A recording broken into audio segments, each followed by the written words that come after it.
পরিশ্রমের কোনো বিকল্প নেই।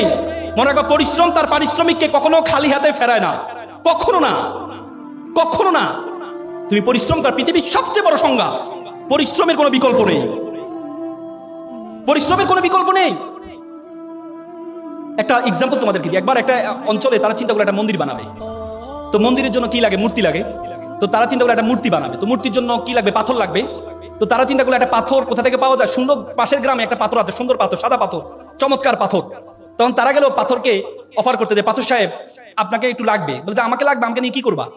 বলছে আপনাকে নিয়ে আমরা একটু 6 মাস একটু কাটবো, ঘষবো, মাজবো, এরপর আপনাকে মূর্তি বানাবো, মন্দিরে রাখবো, সবাই এসে আপনাকে সেলুট করবে, প্রণাম করবে, সালাম করবে। 6 মাস?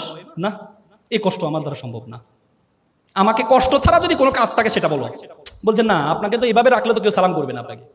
তখন অবহেলিত একটা পাথর ছিল পাশে, কালো পাথর।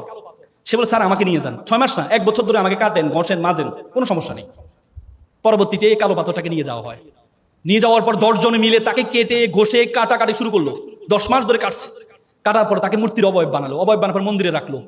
দেখা যায় সবাই এসে তাকে প্রণাম করছে, সালাম করছে, নারিকেলে পানি ঢালে। দেখলো তো বিশাল লাইন পড়ে গেছে নারিকেলে পানি। তারা চিন্তা করলো, এই যে প্রত্যেকের হাতে একটা নারিকেল, নারিকেল যদি আমার দেয়ালে ভাঙে তাহলে আমার দেয়াল তো ফেটে যাবে। তখন তারা কি চিন্তা করলো, ওই পাথরটাকে একটা অফার দিয়ে দেখি, এখান থেকে কাটা ঘষার কোনো কাজ নেই। তখন গেল সাদা পাথর সাহেব, আপনার একটা চমৎকার কাজ পেয়েছি। বলে কি কাজ? বলছে আপনাকে কাটবে না, ঘষবে না, মাজবে না, কিচ্ছু করবে না, শুধু নারিকেল ভাঙবে। খুব চমৎকার। 6 মাস? না, 6 মাস লাগবে না, এখন থেকে কাজ শুরু। আপনার এখন থেকে আপনার কাজ শুরু, রেডিমেড কাজ। চলতে ভালো কথা। তো পরে তাকে নেওয়া হয়, প্রত্যেকে এসে নারিকেল ভাঙে। আবার জুতোর পিতি খুলে গেলে তার পায়ে উপরে জুতা রাখে, পিতিটা লাগায়, আসতে যাইতে লাথি মারে, পায়ের মধ্যে কোনো কাদা লাগলে তার পাথর দিয়ে তাকে মোছে। আর নারিকেলটা নিয়ে ওই যে মূর্তি, কালো মূর্তির উপর ঢালে। সবাই এসে প্রণাম করছে, সালাম করছে। সাদা পাথর বলছে, ঘিরে বেটা, তুই ছিলি সবচেয়ে অবহেলিত পাথর, তোর সাথে কেউ সেলফি তুলতো না, আমার সাথে সবসময় মানুষ সেলফি তুলতো, আর আজকে মানুষ তোকে প্রণাম করছে, তোকে সালাম করছে, আর আমাকে আসতে যাতে লাথি মারছে।